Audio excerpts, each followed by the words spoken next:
ओम शांति। आज 27 अक्टूबर 2025 बाबा के महावाक्य हैं, मीठे बच्चे, नाजुक बना भी देह अभिमान है, रोसना रोना यह सब आसुरी संस्कार तुम बच्चों में नहीं होने चाहिए।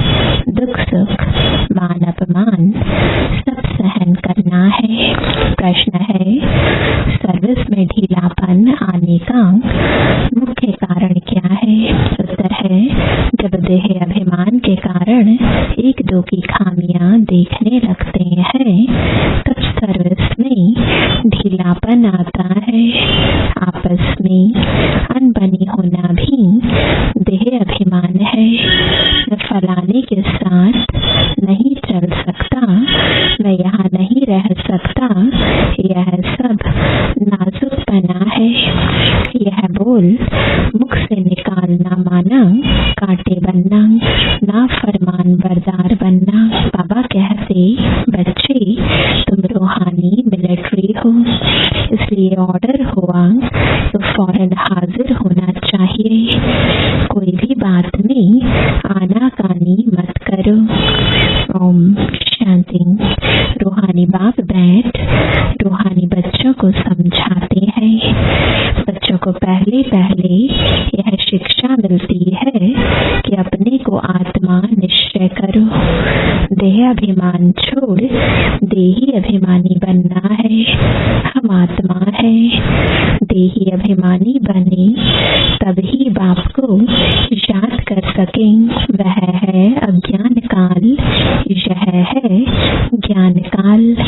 ज्ञान तो एक ही बाप देते हैं जो सर्व की सदगति करते हैं, और वह है निराकार, अर्थात उनका कोई मनुष्य आकार नहीं है। जिसको मनुष्य का आकार है उनको भगवान नहीं कह सकते। अब आत्माएं तो सब निराकारी ही है, परंतु देह अभिमान में आने से अपने को आत्मा भूल गए हैं। अब बाप कहते हैं, तुमको वापस जाना है, अपने को आत्मा समझो। आत्मा समझ बाप को याद करो, तब जन्म जन्मांतर के पाप भस्म हो, और कोई उपाय नहीं। आत्मा ही पतित, आत्मा ही पावन बनती है।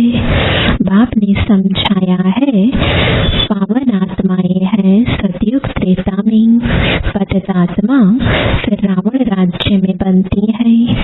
सीढ़ी में भी समझाया है, जो पावन थे वह पतित बने हैं। 5000 वर्ष पहले तुम सब आत्माएं शांति धाम में पावन थी।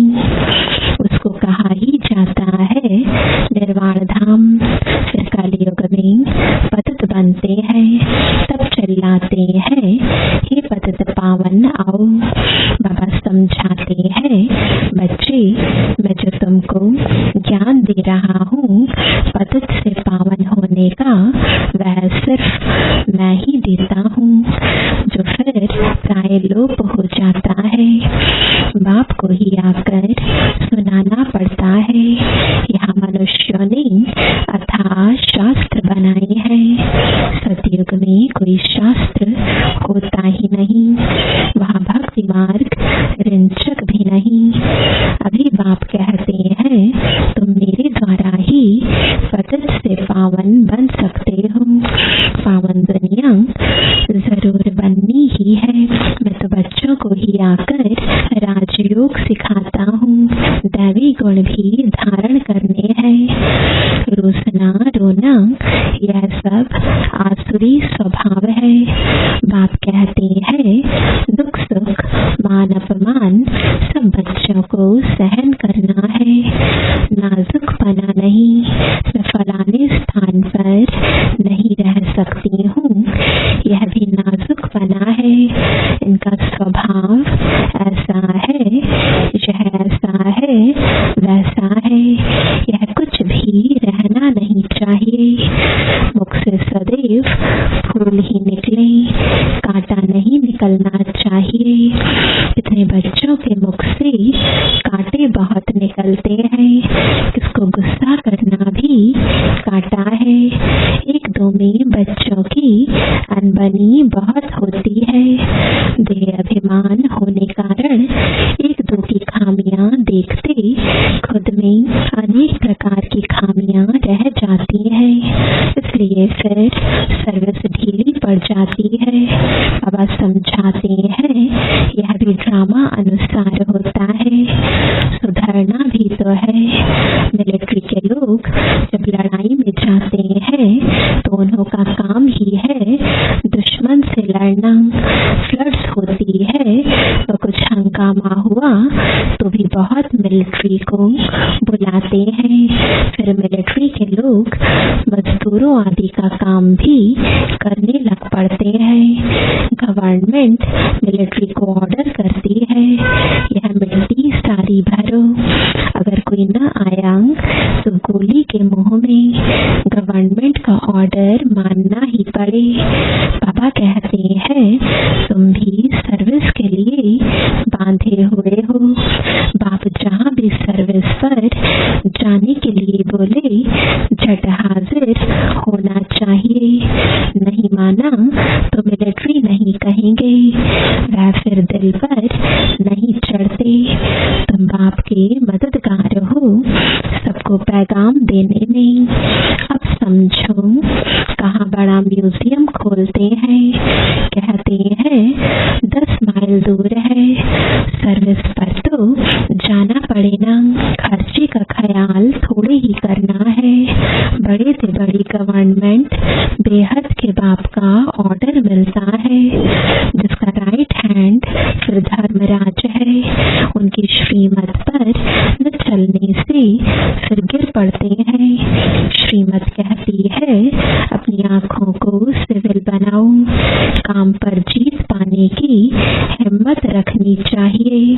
बाबा का हुक्म है, अगर हम नहीं मानेंगे तो एकदम चकनाचूर हो जाएंगे।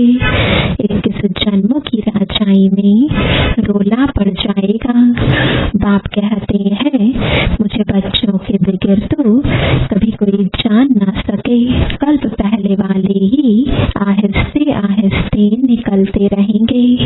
यह है बिल्कुल नई नई बातें, यह है गीता का युग, परंतु शास्त्रों में इस संगम युग का वर्णन नहीं है। गीता को ही द्वापर में ले गए हैं, लेकिन जब राजयोग सिखाया तो जरूर संगम होगा ना, परंतु किसकी भी बुद्धि में यह बातें नहीं है। अभी तुम्हें ज्ञान का नशा चढ़ा हुआ है, मनुष्यों को है भक्ति मार्ग का नशा। कहते हैं भगवान भी आ जाए तो भी हम भक्ति नहीं छोड़ेंगे। यह उत्थान और पतन की सीढ़ी बहुत अच्छी है, तो भी मनुष्यों की आंखें नहीं खुलती हैं। माया के नशे में एकदम चकनाचूर है। ज्ञान का नशा बहुत देरी से चढ़ता है। पहले तो दैवी गुण भी चाहिए। बाप का कोई भी ऑर्डर हुआ तो उसमें आनाकानी नहीं करनी है। यह मैं नहीं कर सकता हूँ, इसको कहा जाता है ना फरमान बरदार। श्रीमत मिलती है ऐसा ऐसा करना है तो समझना चाहिए कि शिव बाबा की श्रेष्ठ मत है, वह है ही सदगति दाता। दाता कभी उल्टी मत नहीं देंगे। बाप कहते हैं मैं इनके बहुत जन्मों के अंत में प्रवेश करता हूँ। इनसे भी देखो लक्ष्मी ऊंच चली जाती है। गायन भी है, फीमेल को आगे रखा जाता है। पहले लक्ष्मी फिर नारायण, यथा राजा रानी तथा प्रजा हो जाती है। तुमको भी ऐसा श्रेष्ठ बनना है। इस समय तो सारी दुनिया में रावण राज्य है। सभी कहते हैं राम राज्य चाहिए। अब है संगम। जब लक्ष्मी नारायण का राज्य था तो रावण राज्य नहीं था। फिर कैसे होती है यह कोई नहीं जानते, सभी घोर अंधियारे में है। समझते हैं कलयुग तो अभी छोटा बच्चा रेगड़ी पहन रहा है, तो मनुष्य और ही नींद में सोए हुए हैं। यह रूहानी नॉलेज रूहानी बाप ही रूहों को देते हैं, राजयोग भी सिखलाते हैं। श्री कृष्ण को रूहानी बाप नहीं कहेंगे, वह ऐसे नहीं कहेंगे कि हे रूहानी बच्चों, यह भी लिखना चाहिए रूहानी नॉलेजफुल बाप स्पिरिचुअल नॉलेज रूहानी बच्चों को देते हैं। बाप समझाते हैं दुनिया में सभी मनुष्य हैं देह अभिमानी, मैं आत्मा हूँ यह कोई नहीं जानते हैं। बाप कहते हैं किसकी भी आत्मा लीन नहीं होती है। अभी तुम बच्चों को समझाया जाता है दशहरा दीपावली क्या है। मनुष्य तुम जो भी पूजा आदि करते हैं सब ब्लाइंड फेथ की, जिसको गुड्डी पूजा कहा जाता है, पत्थर पूजा कहा जाता है। अभी तुम पारस बुद्धि बनते हो तो पत्थर की पूजा नहीं कर सकते हो। चित्रों के आगे जाकर माथा टेकते हैं, कुछ भी समझते नहीं। कहते भी हैं ज्ञान भक्ति और वैराग्य। ज्ञान आधा कल्प चला फिर भक्ति शुरू हुई। अब तुमको ज्ञान मिलता है तो भक्ति से वैराग्य आ जाता है। यह दुनिया ही बदलती है। कलयुग में भक्ति है, सतयुग में भक्ति होती नहीं। वहाँ है ही पूज्य। बाप कहते हैं बच्चे तुम माथा क्यों टेकते हो? आधा कल्प तुमने माथा भी घिसाया, पैसे भी गवाए, मिला कुछ नहीं। माया ने एकदम माथा मूड लिया है, कंगाल बना दिया है। फिर बाप आकर सबका माथा ठीक कर देते हैं। अभी आहिस्ते आहिस्ते कुछ यूरोपियन लोग भी समझते हैं।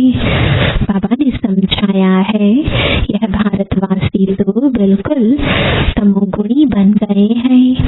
वह और धर्म वाले फिर भी पीछे आते हैं तो सुख भी थोड़ा दुख भी थोड़ा मिलता है। भारतवासियों को सुख बहुत तो दुख भी बहुत है। शुरू में ही कितने धनवान एकदम विश्व के मालिक होते हैं और धर्म वाले कोई पहले थोड़े ही धनवान होते हैं। पीछे वृद्धि को पाते पाते अभी आकर धनवान हुए हैं। अब फिर सबसे भिखारी भी भारत बना है, अंधश्रद्धालु भी भारत है। यह भी ड्रामा बना हुआ है। बाप कहते हैं मैंने जिसको हेवन बनाया वह हेल बन गया है। मनुष्य बंदर बुद्धि बन गए हैं, उनको मैं आकर मंदिर लायक बनाता हूँ।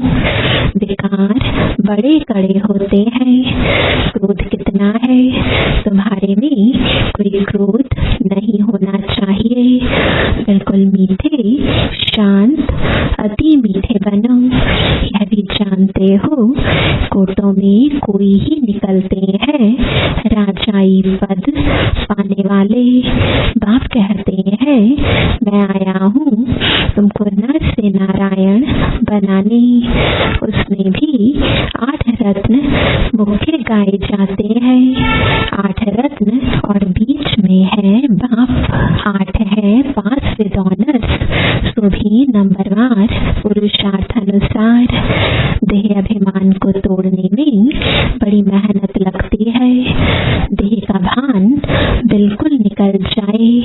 कोई कोई पक्के ब्रह्म ज्ञानी जो होते हैं उन्हों का भी ऐसे होता है। बैठे बैठे देह का त्याग कर देते हैं। बैठे बैठे ऐसे शरीर छोड़ते हैं, वायुमंडल एकदम शांत हो जाता है और अक्सर करके प्रभात के शुद्ध समय पर शरीर छोड़ते हैं। रात को मनुष्य बहुत गंध करते हैं, सुबह को स्नान आदि करके भगवान भगवान कहने लगते हैं, पूजा करते हैं, बाप सब बातें समझाते रहते हैं। प्रदर्शनी आदि में भी पहले पहले तुम अल्फ का परिचय दो, पहले अल्फ और बे। बाप तो एक ही निराकार है। बाप रचयिता ही बैठ रचना के आदि मध्य अंत का ज्ञान समझाते हैं। वही बाप कहते हैं, माम एकम याद करो, देह के संबंध छोड़ अपने को आत्मा समझ माम एकम याद करो। बाप का परिचय तुम देंगे, फिर किसको हिम्मत नहीं रहेगी प्रश्न उत्तर करने की। पहले बाप का निश्चय पक्का हो जाए, तब बोलो 84 जन्म ऐसे लिए जाते हैं। चक्र को समझ लिया, बाप को समझ लिया, फिर कोई प्रश्न उठेगा नहीं। बाप का परिचय देने बगैर बाकी तुम टिक टिक करते हो तो उसमें तुम्हारा टाइम बहुत वेस्ट हो जाता है, गले ही घुट जाते हैं। पहली पहली बात अल्फ की उठाओ, टिक टिक करने से समझ थोड़े ही सकते हैं। बिल्कुल सिंपल रीति और धीरे से बैठ समझाना चाहिए। जो देही अभिमानी होंगे वही अच्छा समझा सकेंगे। बड़े बड़े म्यूजियम में अच्छे अच्छे समझाने वालों को मदद देनी पड़े। थोड़े रोज अपना सेंटर छोड़ मदद देने आ जाना है। पिछाड़ी में सेंटर संभालने कोई को बिठा दो। अगर गद्दी संभालने लायक कोई को आप समान नहीं बनाया है तो बाप समझेंगे कोई काम के नहीं, सर्विस नहीं की। बाप को लिखते हैं, सर्विस छोड़ कैसे जाए। अरे बाबा हुक्म करते हैं, फलानी जगह प्रदर्शनी है, सर्विस पर जाओ। अगर गद्दी लायक किसको नहीं बनाया है तो तुम किस काम के। बाबा ने हुक्म किया, झट भागना चाहिए। महारथी ब्राह्मणी उनको कहा जाता है, बाकी तो सब है घोड़े सवार प्यादे, सबको सर्विस में मदद देनी है। इतने वर्ष में तुमने किसको आप समान नहीं बनाया है तो क्या करते थे। इतने समय में मैसेंजर नहीं बनाया है जो सेंटर संभाले। कैसे कैसे मनुष्य आते हैं जिनसे बात करने का भी अक्ल चाहिए। मुरली भी जरूर रोज पढ़नी है अथवा सुननी है। मुरली नहीं पढ़ी, गोया एब्सेंट पड़ गई। तुम बच्चों को सारे विश्व पर घेराव डालना है। तुम सारे विश्व की सेवा करते हो ना। पतित दुनिया को पावन बनाना यह घेराव डालना है ना। सभी को मुक्ति जीवन मुक्ति धाम का रास्ता बताना है, दुख से छुड़ाना है। अच्छा, मीठे मीठे सिखिलते बच्चों प्रति माता पिता बाप दादा का याद प्यार और गुड मॉर्निंग। रूहानी बाप की रूहानी बच्चों को नमस्ते। रूहानी बच्चों की रूहानी बाप दादा को गुड मॉर्निंग और नमस्ते। धारणा के लिए मुख्य सार है, पहला बहुत मीठे शांत अति मीठे स्वभाव का बनना है। कभी भी क्रोध नहीं करना है। अपनी आंखों को बहुत बहुत सिविल बनाना है। दूसरा, पापा जो हुक्म करे उसे फौरन मानना है। सारे विश्व को पतित से पावन बनाने की सेवा करनी है, अर्थात घेराव डालना है। वरदान है, बाप की शान द्वारा असंतोष की परिस्थितियों में सदा सुख सुख व संतोष की अनुभूति करने वाले महावीर भव। सदा बाप की याद में रहने वाले हर परिस्थिति में सदा संतुष्ट रहते हैं, क्योंकि नॉलेज की शक्ति के आधार पर पहाड़ माफिक परिस्थिति भी राई अनुभव होती है। राई अर्थात कुछ नहीं, चाहे परिस्थिति असंतोष की हो, दुख की घटना हो, लेकिन दुख की परिस्थिति में सुख की स्थिति रहे, सब कहेंगे महावीर। कुछ भी हो जाए, नथिंग न्यू के साथ साथ बाप की स्मृति से सदा एक स्थिति रह सकती है। फिर दुख अशांति की लहर भी नहीं आएगी। स्लोगन है, अपना दैवी स्वरूप सदा स्मृति में रहे तो कोई की भी व्यर्थ नजर नहीं जा सकती। आज का व्यक्त इशारा स्वयं और सर्व के प्रति मनसा द्वारा योग की शक्तियों का प्रयोग करो। जैसे साइंस की शक्ति का प्रयोग लाइट के आधार पर होता है, अगर कंप्यूटर भी चलता है तो कंप्यूटर माइट है, लेकिन आधार लाइट है। ऐसे आपके साइलेंस की शक्ति का भी आधार लाइट है। जब वह प्रकृति की लाइट अनेक प्रकार के प्रयोग प्रैक्टिकल में करके दिखाती है, तो आपकी अविनाशी परमात्मा लाइट, आत्मिक लाइट और साथ साथ प्रैक्टिकल स्थिति लाइट, तो इससे क्या नहीं प्रयोग हो सकता। ओम शांति।